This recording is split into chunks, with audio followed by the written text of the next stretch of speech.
여러분, 제가 저번에 장례식장에 다녀오시면서 해야 할 일들에 관해서 알려드린 적이 있었는데요. 의외로 이 관음상제에 관한 내용, 특히 금기시되어 오는 것들에 관해서 잘 모르시는 분들이 많으신 것 같더라고요. 네, 하여 오늘은 결혼식장입니다. 여러분, 결혼식을 앞두고는 부모이든 당사자이든 절대 이러한 행동을 해서는 안 되는 것이며, 또한 이러한 곳에 가셔서는 절대로 안 되는 것입니다.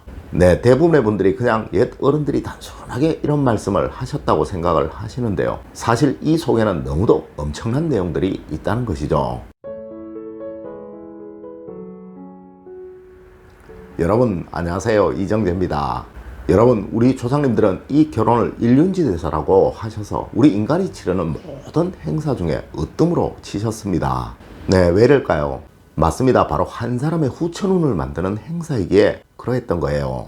네, 우리의 후천운은 세 가지로 나누어질 수 있는데요. 부모를 잘 만나는 것과 자신의 마음을 만드는 것, 또한 배우자를 잘 만나는 것이 바로 그것입니다.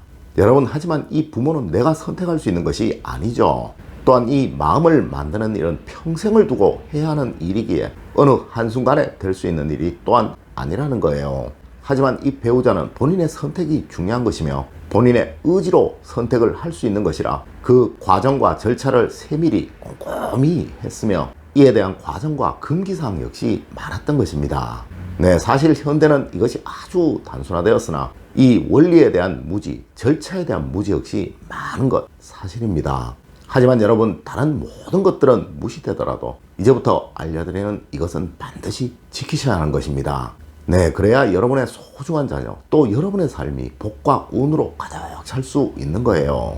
첫 번째로, 절대 다른 사람의 결혼식장에 가시면 안 되는 것입니다. 물론 이 시기는 혼담이 오가는 시기를 말하는 것이 아니라 결혼 날짜를 잡고 난 이후부터를 말하는 거예요. 네, 이 시기는 오늘 알려드린 다른 모든 내용들에 다 해당하는 것이니까 꼭 명심하셔서 들으시기를 바랍니다.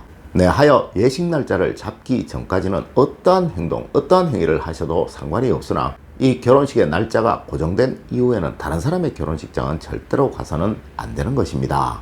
네, 이는 부모 역시 그러합니다. 자녀의 결혼식 날이 정해지고 난 이후부터는 꼭 이러하셔야 하는 거예요. 물론 모르시는 분들은 쾌쾌묵은 그냥 관습이라고 생각하실지도 모르지만 여러분, 이는 자녀의 결혼운을 다른 사람에게 나누어 주는 것과 같은 것입니다. 네, 또한 자신의 결혼 운을 다른 사람에게 나누어 주는 것과 같은 것이라는 것이죠. 여러분, 이 운이라는 것은 자의적으로도 나누어 줄 수 있는 것이며 또한 나의 의지와는 상관없이도 나누어질 수 있는 것이라는 거예요. 네, 하여 부잣집, 번영하는 집들의 물건이나 옷들은 얻어오는 것이 아주 좋다고도 하였으며 몰락해가는 집들의 물건 중에서는 숟가락 하나라도 얻어오는 것이 아니라고도 말씀을 드린 적이 있었죠. 네, 나도 그 사람의 운을 나누어 받아 부자가 될 수도 있는 것이며 또한 몰락해 갈 수도 있기에 그러했던 거예요. 맞습니다. 물론 남에게 선물하는 것 역시 마찬가지입니다. 네, 하여 나의 운이 살아나고 있을 때, 번영하고 있을 때는 내 가족이나 특별한 사람이 아니라면 내 물건을 나누어 주는 것이 아니라고도 말씀을 드린 적이 있었습니다. 네, 이렇게 선물이라는 것은 아주 특별한 관계가 아니라면 함부로 하는 것이 아니라는 것이며 또한 남에게 무엇이라도 선물을 받는다는 그 의미는 내가 그 사람과 생사를 같이 하는 소중한 존재라는 그런 의미를 가지는 거예요. 자, 그런데 여러분, 이것이 여러분의 자녀의 평생 운이라면 어떠할까요? 여러분의 소중한 자녀분들의 배우자 복이 반으로 줄어드는 것이라면 과연 어떠해야 할까요? 이렇게 한 사람의 평생을 좌우하는 운이라고 한다면 과연 여러분은 에이, 그까지 쾌쾌묵은 전통이라고 말씀하실 수 있을까요? 두 번째로, 절대 이 기간에는 불필요한 살생을 해서는 안 되는 것입니다. 여러분, 세상 모든 종교들에는 금욕기간이라는 것이 있으며 금도라는 것도 있습니다.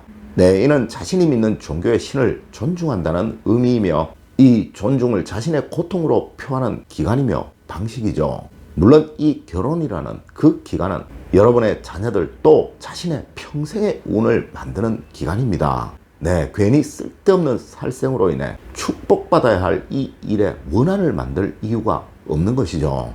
물론 어느 분은 에이, 그런 게 어딨어 라고 말씀을 하실지도 모르지만 막상 여러분의 자제분들에게 어떤 일이 생기기라도 한다면 또 불행한 결혼 생활이 되기라도 한다면 여러분은 아마 그 욕을 평생 얻어먹을지도 모른다는 것입니다. 네, 아버지가 그때 그래서 이랬다느니, 그때 어머니가 그 동물을 불필요하게 죽여서 내 삶이 이렇게 꼬이고 불행한 삶이 되었다느니 하면서 말입니다. 네, 맞습니다. 이만큼 우리 인간은 나약한 존재입니다. 네, 당연히 어떠한 사람도 잘된 것은 자기의 공이고 못된 것은 다 남 탓이잖아요. 맞습니다. 이래서 이것이 사실이든 아니든 괜한 부정한 행동으로 자식에게 평생 욕먹을 필요가 없는 것이며, 평생 여러분의 가슴 속에 에고 내가 왜 그때 그 일을 해서 라고 한을 만들 필요도 없는 것입니다. 네, 하여 결혼 날짜가 잡히고 나면 최소한의 살생, 최소한의 악행, 최소한의 원성을 만드시려고 노력을 하셔야 하는 거예요. 여러분, 무조건 이 시기에는 베푸시고 나누십시오. 네, 그래야 여러분의 자녀분들이 이 모든 축복 속에서 큰 운을 얻어서 더 큰 행복을 가진 그러한 삶을 살아갈 수가 있게 되는 것입니다. 세 번째로, 절대 불행한 곳에는 가지 마십시오. 물론 이는 상갓집도 그러하며, 큰 병을 앓고 있는 환자를 병문안하는 것도 그러하며, 또한 불행한 처지에 속한 곳, 남의 한이 쌓인 곳은 모두 피해야 하는 것입니다. 맞습니다. 좋은 일을 앞두고는 좋은 것만 보고 좋은 것만 들어야 하는 거예요. 네, 하여 꼭 가야 하는 상갓집이 생기시거든 환으로 이를 대처를 하시고요. 아니면 상주에게 전화를 하셔서 그 상주를 상갓집 밖으로 불러내셔서요, 여러분의 사정을 설명하시고 이로 조문을 대신 하셔야 하는 것이며, 또한 피치 못할 문병이나 위로는 전화로 대신 하시거나 편지를 하시는 것도 좋은 방법일 수 있는 거예요. 네 번째로, 큰 행사는 가능한 피하시는 것이 좋습니다. 여러분, 운은 나누어지는 것이라고 말씀을 드렸죠. 네, 하여 이 기간에는 축하 역시 받아야 하는 것이며 주어서는 안 되는 거예요. 네, 그만큼 이 결혼이라는 것은 큰 행사이며 한 사람의 평생을 좌우하는 중요한 행사라는 것입니다. 네, 하여 환갑잔치, 칠순잔치 이런 잔치에는 절대 가서는 안 되는 것이며, 이외에도 많은 사람들이 모이는 행사들, 예를 들어 요즘 같은 경우는 큰 공연장 같은 것도 있을 수 있겠죠. 네, 유명 연예인들의 공연장 같은 데를 말씀드리는 거예요. 맞습니다. 이런 것도 가지 않으시는 것이 좋은 것입니다.